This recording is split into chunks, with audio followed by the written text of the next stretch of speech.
amount of motion.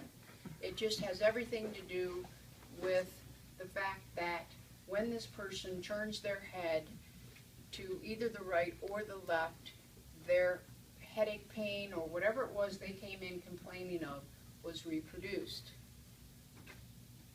And it obviously, their symptoms would have been in the sensory distribution of C1 through C3 or trigeminal symptoms. Because that's what AO, AA, and C2, C3, those are the kind of symptoms that those joints are going to create if they're injured or irritated. Now that you've identified what joint the pain is coming from, there's a couple little things you can do to try to help you figure out exactly what may have happened at that particular joint. Because with a traumatic injury, there is always the chance that they could have had a subchondral fracture. Subchondral fracture meaning that underneath of the hyaline cartilage that lines the joint surfaces, the bone right underneath of it, which we usually call like the end plate or whatever, but whatever's underneath, it's not the end plate from the standpoint of a vertebral body, I'm talking in the joint itself, that could have been cracked.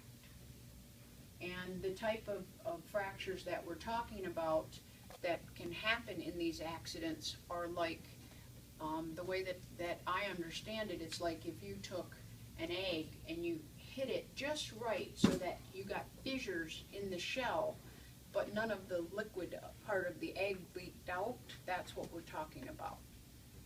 Okay? It's obviously nice to know if that's what's going on, because how long does bone take to heal? About 8 weeks average. Okay? So it's going to change our expectations of how long this patient may be having pain. It should also change our expectations of exactly how much motion they should be allowed to do if they have a subchondral fracture versus a capsular injury of some sort.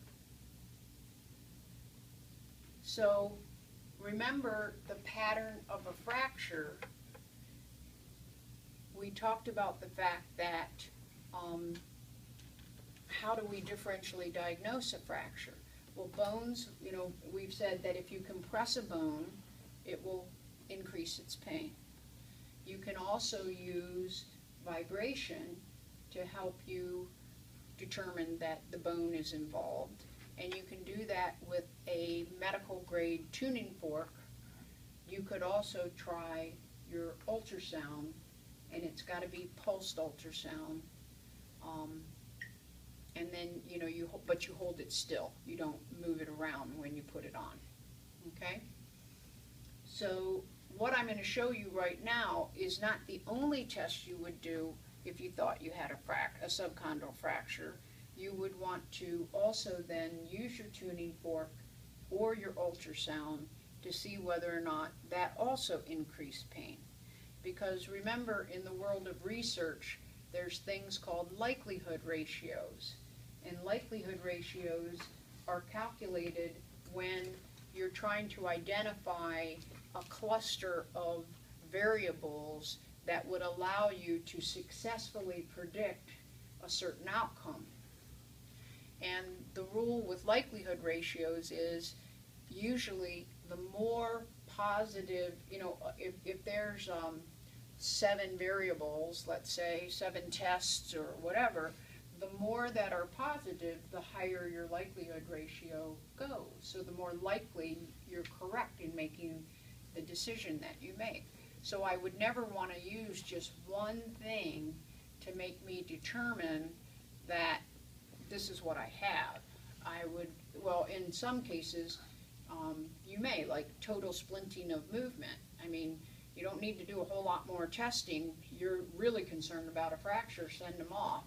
I wouldn't do 3 or 4 more tests at that point. But in this case, it's not like they're going to,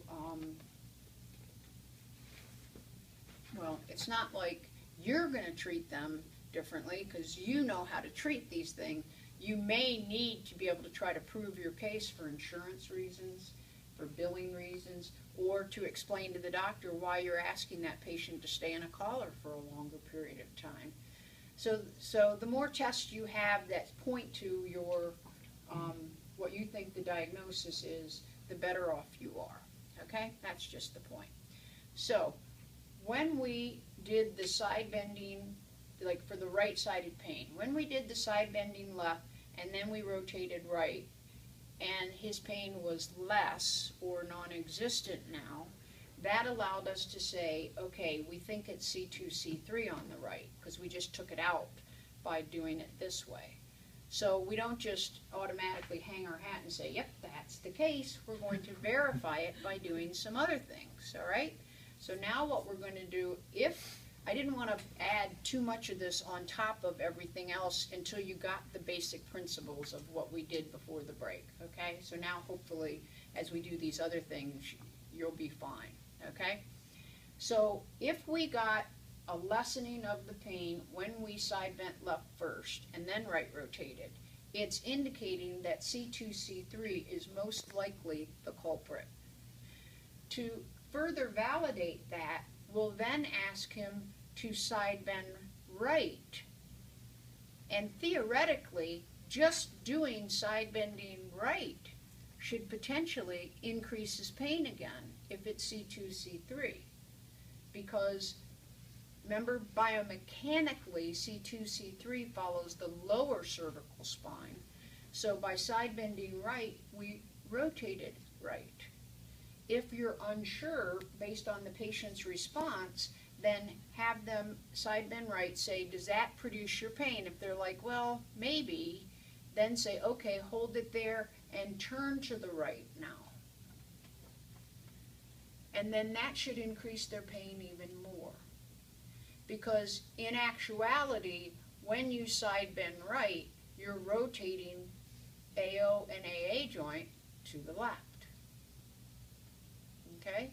So by side bending right and then trying to add a little bit of right rotation, the joint that's going into more right rotation as soon as you start the right rotation is the C2, C3 joint.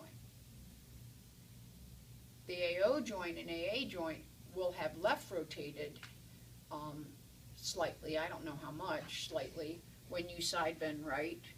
So the pain shouldn't come on as quickly if it were those joints versus the C2, C3 joint. Okay? So that would be how you'd say, okay, that's a consistent pattern. Their pain got less when I did this and this. Their pain got more when I did this and this. So that's a consistent pattern for C2, C3. Okay? Now what we can do is we take them back to the midline and we say, okay, we're pretty sure it's C2, C3. So now what I'm going to do is I'm going to side bend him right. And now what I'm going to do is in side bending right, I'm going to say, rotate your head to the left. And see what happens with that motion. Okay, that is what we call an incongruent movement, meaning that I'm defying the laws of the biomechanics of that joint because side bending and rotation always go in the same direction. So by the fact that I side bent right and now I'm rotating left, I'm going to be locking that joint up really fast because I'm taking it into an abnormal coupling pattern. So what's going to happen is that as soon as I side bend right, as soon as I start to try to rotate him left, the Z joints or the facet joints at C2, C3 are going to be compressed together very quickly. Because remember, if I'm the top joint, okay, rotation or side bending right is this movement, okay? side bending or rotation left is this movement, okay? If I'm holding here and I won't let his head move out of right side bending, and then I try to left rotate, that joint isn't going to be able to come up here because I'm holding him in right side bending, okay? So what's going to happen is that it's going to just compress the facet joints. Do you see that? Everybody visualize that? So if he had a subchondral fracture, that should increase his pain, because I've just applied a lot of compression to that Z joint by doing that incongruent movement. Kathy, just to make sure that I follow you.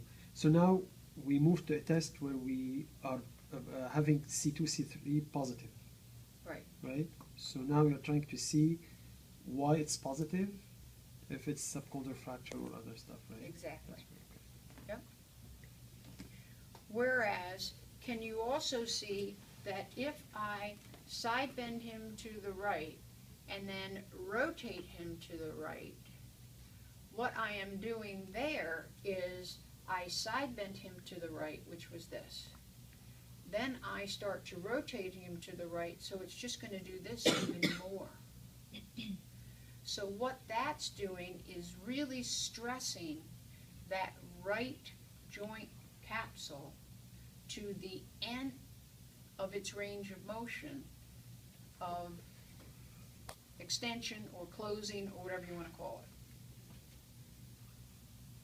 it. All right? So the structure that's getting further stressed when I side bend right, then add right rotation onto it, is the joint capsule. Is everybody okay with that?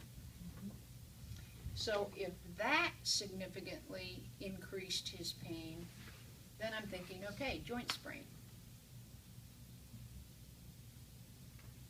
But like I said, if I suspected the subchondral fracture because his pain got worse when I did this, and he went, oh wow, that really hurts, and it's shooting pain up here, or I've got a lot of localized pain right there, okay? What I would do would be to get my tuning fork out. You know how to find the C2 transverse process, right? So get him laying on his side, find the C2 spinous process, hit your tuning fork, put it right on that transverse process, and see if that drives him crazy.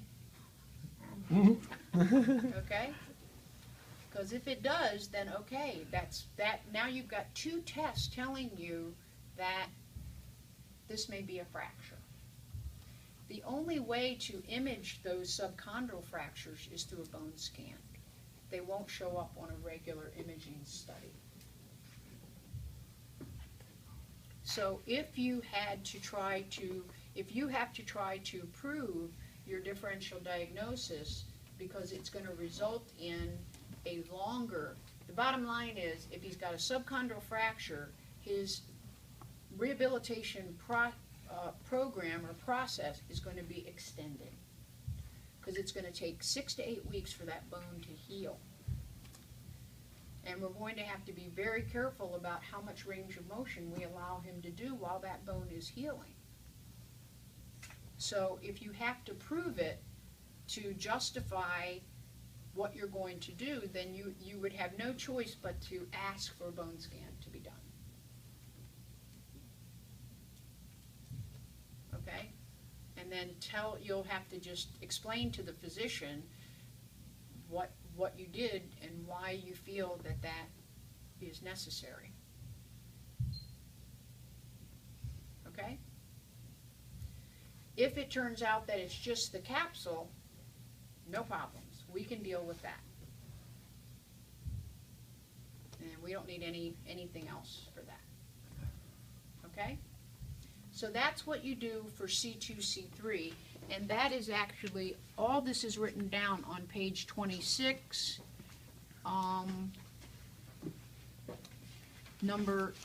where it says step 1, differentiate C2, 3 from AO and A joints. This is G, What I just showed you was G. Okay?